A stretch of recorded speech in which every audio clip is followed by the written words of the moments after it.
La grande station de Huaibei a un petit air de station alpine en pleine vacances scolaires. Logique, c'est un Grenoblois installé depuis 10 ans en Chine qui a conçu cette station. Il s'appelle Paul Bojarski. Il est chasseur de montagne. Il travaille depuis 10 ans pour de gros investisseurs chinois comme Monsieur Wang qui veulent créer des stations de sport d'hiver. La piste là-bas, si on la développe, ta station va devenir la plus grande station de Pékin. Cela fait 35 ans que Paul construit des stations de ski à travers le monde. En Argentine, en Corée et maintenant en Chine. Monsieur Wang sait qu'il est en affaire avec un spécialiste mondialement reconnu. Aujourd'hui, les pistes de ski à Pékin sont trop petites pour pouvoir fournir. Donc il y a de l'expansion possible et rentable à faire. Beaucoup. Tu pourrais facilement doubler ou tripler le nombre de skieurs sur la même piste.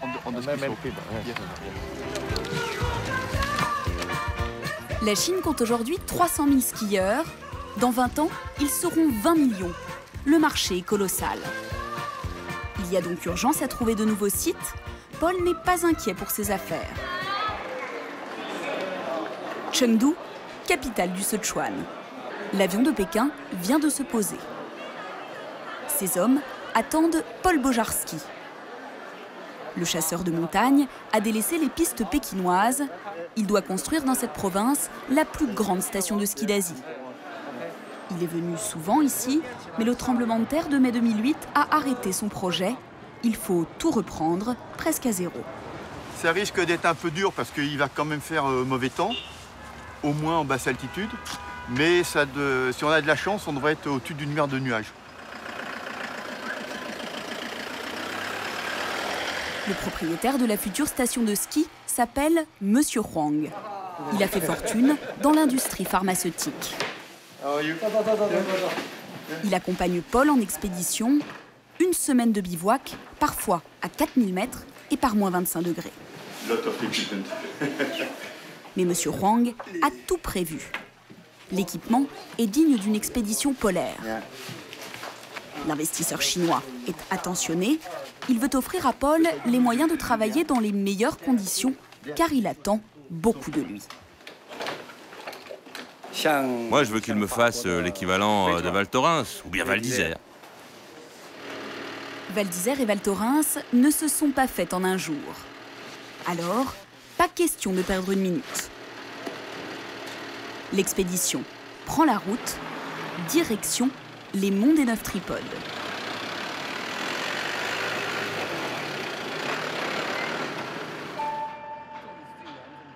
Dans le Sichuan, Paul et son convoi viennent de pénétrer dans la zone frappée par le tremblement de terre de 2008. C'était l'épicentre ici. Un lieu d'émotion et de mémoire pour toute la Chine. Ici, il y a eu 90 000 morts, dont beaucoup d'enfants ensevelis sous leurs écoles. Monsieur Huang tient absolument à s'arrêter au mémorial. Tristesse partagée, Paul est sans nouvelles de certains de ses amis de la région.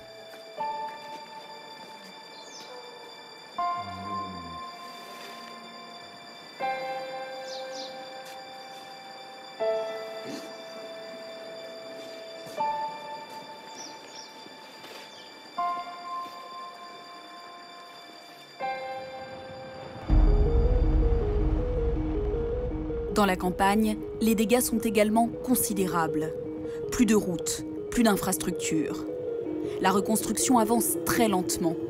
La station doit ouvrir dans 1 an à peine, mais les clients risquent d'avoir du mal à s'y rendre. Les virages sont trop serrés et si les voitures vont doucement, on n'a pas assez de débit de voitures à l'heure pour alimenter une station de grande dimension. Okay. Mais il y a aussi dans ce Sichuan ravagé quelques moments émouvants.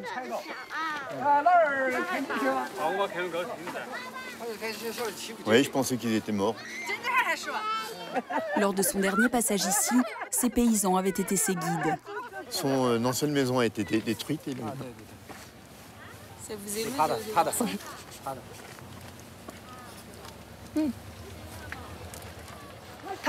Ah, je me souviens de toi. T'es venu 2 ou 3 fois ici, non? Je suis contente de te voir.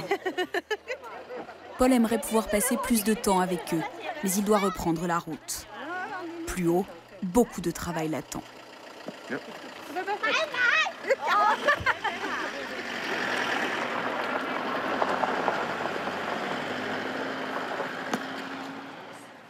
2500 mètres d'altitude.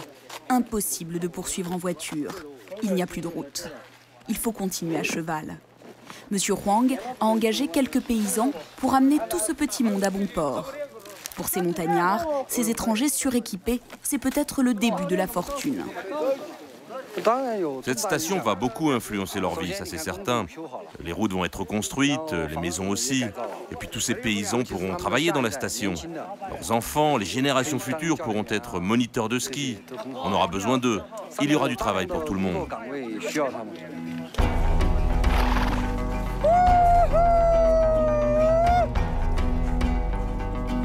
Le chargement des chevaux prend du temps.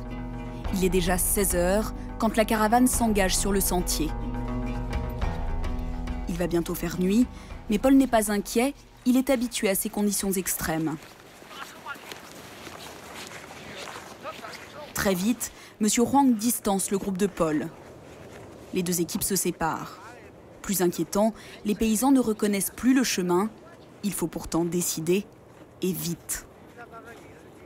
Le dilemme, c'est que si on suit la route, on va arriver à peu près une demi-heure ou 1 heure après qu'il fasse nuit noire.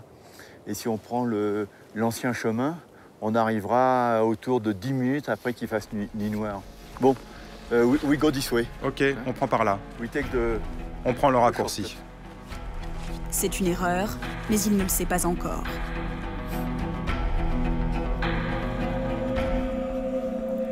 Pour Paul et son groupe, les choses commencent sérieusement à se gâter. Les guides ne retrouvent plus leur chemin.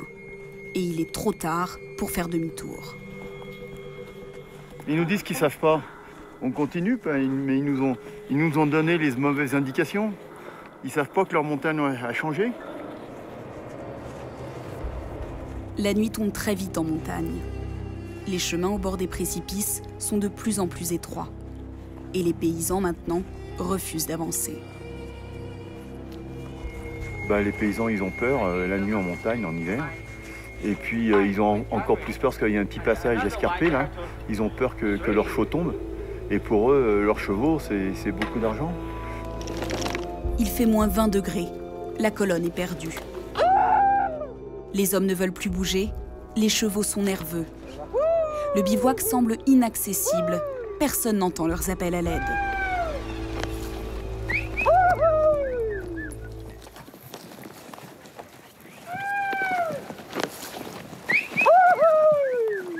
Paul et son groupe sont perdus. Il fait nuit noire, personne ne les entend et la météo n'arrange rien. Allez, en avant. Paul a raison d'encourager son équipe. Ces petites lumières, c'est la fin de l'angoisse. On est venu vous chercher. Vous avez appelé. Il commence à vraiment neiger, là. Faut rentrer. Allez, il faut y aller. Soulagement des deux côtés. Vous avez crié, hein?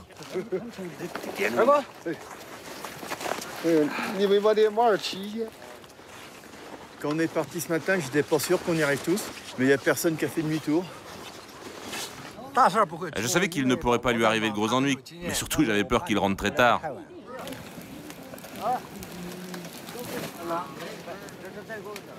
Les paysans, ils sont tous là. Ils ont bien travaillé aujourd'hui. Ça a été dur pour nous, mais c'était dur pour eux parce qu'ils n'ont pas le même équipement que nous. On s'est fatigué, on est épuisé, on a juste à se reposer autour du feu. La nuit sous la tente sera courte et froide, et demain, la journée sera rude. Retour au bivouac. Le petit déjeuner à base de porc, de piment et de pissenlit séché est bientôt prêt. Le réveil est difficile, la nuit a été courte et glacée. Mon café a gelé. Moins 20, que ça gèle comme ça. Monsieur Huang est déjà sur le pied de guerre et il aimerait bien que Paul s'active un peu.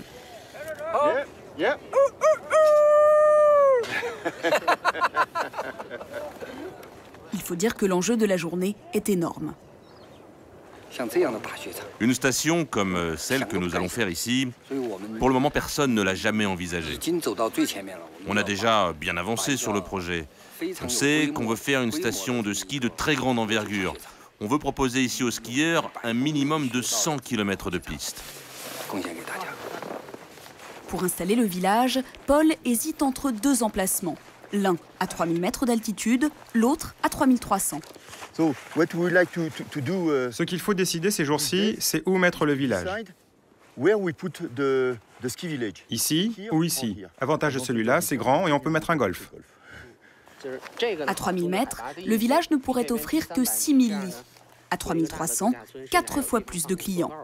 Mais le problème, c'est qu'au-delà de 3000 mètres, les skieurs risquent de souffrir du mal des montagnes, migraines, vertiges, difficultés respiratoires. Alors, rendement financier ou santé des clients, le choix n'est pas simple, sauf pour M. Wang. Moi, je veux que ce soit à 3300 mètres. L'investisseur est roi, le village sera donc construit à 3300. Paul veut tout de même vérifier une dernière chose, le temps qu'il fera à cet endroit précis. Il va donc laisser sur la montagne de petites stations météo qui enregistreront une photo par heure. Ok, là c'est en mode photo. Le but, c'est de savoir combien de journées de brouillard on a ici dans cet emplacement possible de village. S'il y a trop de jours de brouillard, on n'aura que les skieurs locaux. Si par contre on n'a pas de brouillard, on aura tous les Chinois, les Pékinois, les skieurs de Shanghai qui vont venir. Il ne faut pas se couper parce que on ne peut pas appeler l'hélicoptère ici. Ils devront attendre la fin de l'hiver pour récolter les données. Mais brouillard ou pas, Paul sait déjà que le plus grand domaine skiable d'Asie se fera ici. On a un domaine skiable là devant nous qui est assez exceptionnel. Et ce domaine skiable, il arrive ici. On sera dans les 10 plus grandes stations au monde ici. Mais il va falloir 30 ans pour se développer. Il n'y a pas le marché encore, il faut le construire. On est l'équivalent, on est à Courchevel, mais 50 ans en arrière.